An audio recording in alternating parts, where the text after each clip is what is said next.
आने वाली 5 तारीख को 12वां महीना में यो कार्यक्रम रहશે। सेंधवा साइट में मेलखेड़ी घट्यो करीम गाँव से चा राखीन यो कार्यक्रम राख रहा। यो की दिवाली शुभ अवसर पर यो कार्यक्रम राख रहा।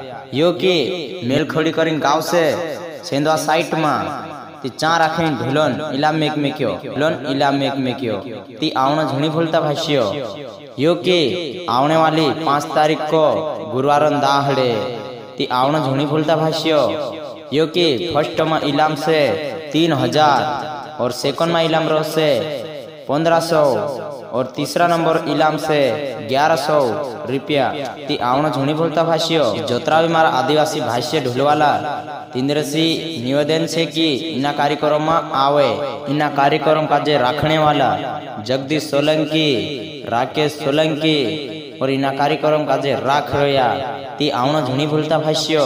मिलखेड़ी गाँव में यो की सेंधवा साइट में ती आवजो मारा भाष्यो और मोटे और गोहरे ढोल वाजाड़जो ती आई जासे दोस्तों मौजा ती आवजो भाष्यो आवजो।